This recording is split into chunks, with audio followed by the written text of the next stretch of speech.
हार कांग्रेस की नहीं, सावनेर शहर के मतदाताओं की है।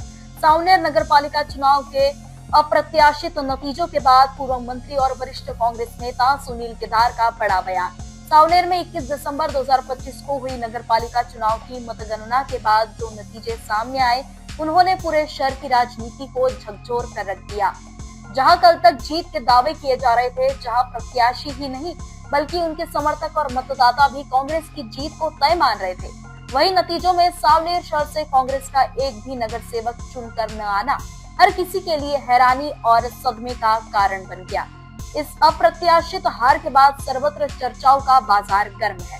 कई लोग इस परिणाम से असंतुष्ट नजर आए और हार का ठेकरा ईवीएम पर फोड़ते दिखे। इन्हीं नतीजों पर मंथन के लिए पूर्व विधायक व मंत्री सुनील केदार की अध्यक्षता में एक महत्वपूर्ण बैठक आयोजित की गई। इस बैठक में नगराध्यक्ष पद की प्रत्याशी सीमा सुनील चाफेकर, सभी पराजित नगर सेवक प्रत्याशी और कांग्रेस कार्यकर्ता बड़ी संख्या में मौजूद रहे। बैठक में कई प्रत्याशियों ने अपनी हार को ईवीएम की जीत करार दिया। वहीं इस मौके पर पूर्व मंत्री और कद्दावर कांग्रेस नेता सुनील केदार ने केंद्र सरकार पर सीधा हमला बोलते हुए कहा, अगर देश को बचाना है तो ईवीएम हटाकर बैलेट पेपर से चुनाव कराना होगा। जब मोबाइल हैक हो सकता है, ऑनलाइन फ्रॉड हो सकता है, बैंकों से लोगों का पैसा चोरी हो सकता है, तो फिर वोट चोरी होना कौन सी बड़ी बात है। सुनील केदार ने कहा कि इस मुद्दे को लेकर कांग्रेस पार्टी एक बड़े आंदोलन की रूपरेखा तैयार कर रही है।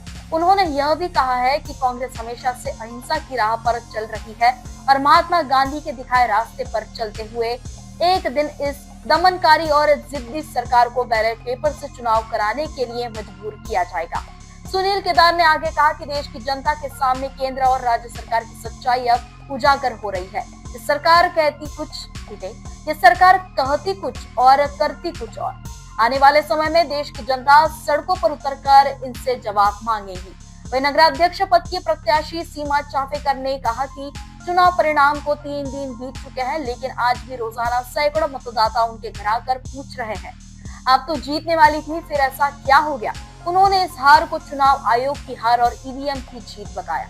अन्य पराजित प्रत्याशियों ने भी इस चुनावी परिणाम का कड़ा विरोध करते हुए इसे लोकतंत्र की हत्या तक करार दिया।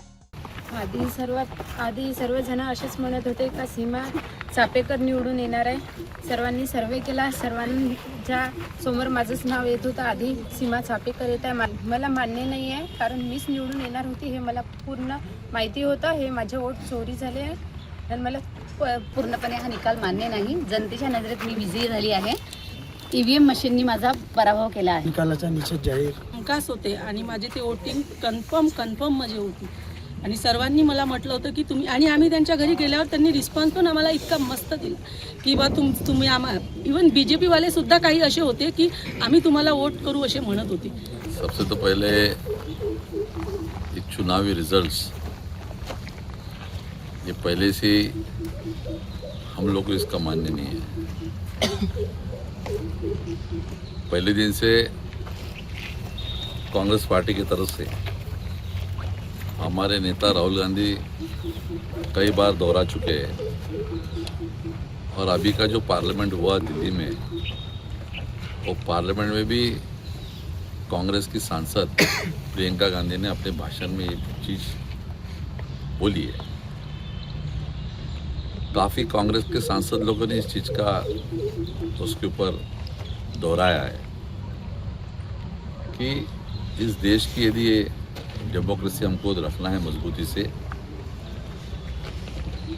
तो लोगों के मन में यदि शंका हो तो वो सिस्टम बदल देना चाहिए। मशीन के बारे में आज देश के छोटे से बच्चे को पूछ लो या कोई बुजुर्ग को पूछ लो, तो वो वही चीज़ बोलेगा कि मशीन ये मैनिपुलेशन होती है। बहुत बड़ा साइंस नहीं इसके पीछे, ये हकीकत है। हमारा यदि मोबाइल फ़ोन यदि हैक हो सकता है, हमारा कैलकुलेटर यदि हैक हो सकता है, बड़े बड़े कंप्यूटर से डाटा चले जा सकता है, एटीएम मशीन से भी यदि पैसे निकाले जा सकते हैं, तो आफ्टर ऑल मशीन ही होती है। और कांग्रेस पार्टी के से बताया गया है कि जब यदि दुनिया के बड़े बड़े देशों ने मशीन बंद करके फिर से बैलेट पे आ गए,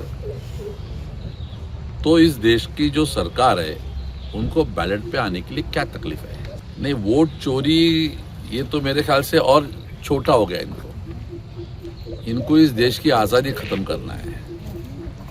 ये देश आज़ाद होने के बाद हर एक छोटे आदमी की बात सुने जाने के लिए जो हमारे पास कॉन्स्टिट्यूशन है और कॉन्स्टिट्यूशन के तहत वोट के माध्यम से हम सरकार बदल सकते हैं, व्यवस्था बदल सकते हैं, वो अधिकार खत्म हो रहा है। यानी हम हिटलरशाही की तरफ जा रहे हैं। हम हिटलरशाही की तरफ पहुंच चुके हैं और इस देश के लोगों का भी सोचना है कि हमें गुलाम बन के रहना है कि हमको आज़ाद बन के रहना है। आप कांग्रेस पार्टी से है, कांग्रेस पार्टी ने आज़ादी के लिए इतना बड़ा आंदोलन खड़ा किया, 350 वर्ष जिनका अपने ऊपर में राज था, इन्हें भगाने में काबिज हुए थे। 14 साल क्या बात है?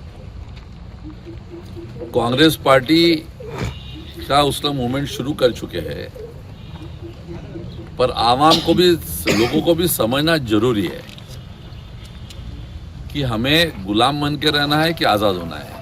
अब मेरे को ये बहुत बड़ा चुनाव नहीं होता है, लोकल बॉडीज का चुनाव ये बड़ा सीमित चुनाव होता है।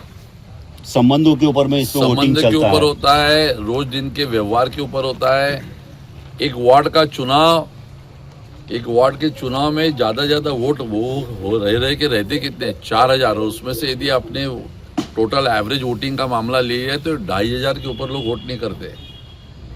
अब 2500 के वोट में यदि जो वार्ड में लड़ने वाला आदमी उसको खुद को समझता है कि उसको वोट कितने मिलने वाले हैं, उसका पूरा अंदाज होता है। इस बैठक में कृषि उत्पन्न बाजार समिति के सभापति रविंद्र चिखले, पंचायत समिति के पूर्व सभापति गोविंदा ठाकरे, शहर कांग्रेस अध्यक्ष पवन जायसवाल, युवक कांग्रेस अध्यक्ष राजेश खंगारे, पूर्व नगर सेवक सुनील चापेकर, मनोज बसवार, डोमा सावजी, मनोज कुहिटे, शिवसेना उभाटा शहर अध्यक्ष रामभाऊ घाटोडे, अरुण कळंबे, अश्विन कारोकार, चंदू कामदार, श्रीजय देशमुख, गज्जू नाइक सहित सभी पराजित प्रत्याशी और कार्यकर्ता उपस्थित थे। सांवलेर से संवाददाता किशोर धुंधेले की रिपोर्ट। देखते रहिए न्यूज फर्स्ट, सच, साहस और विश्वास। हमारा हर शब्द समाज की आवाज, हमारी हर पहल निष्पक्षता का कदम, आपकी हर समस्या में आपसे पहले दिखेंगे हम हैं न्यूज फर्स्ट। ईश्वर का सच, हमारा साहस और आपका विश्वास। सच, साहस और विश्वास। अगर आप ये वीडियो YouTube पर देख रहे हैं तो हमारे चैनल को सब्सक्राइब कर बेल आइकन दबाएं।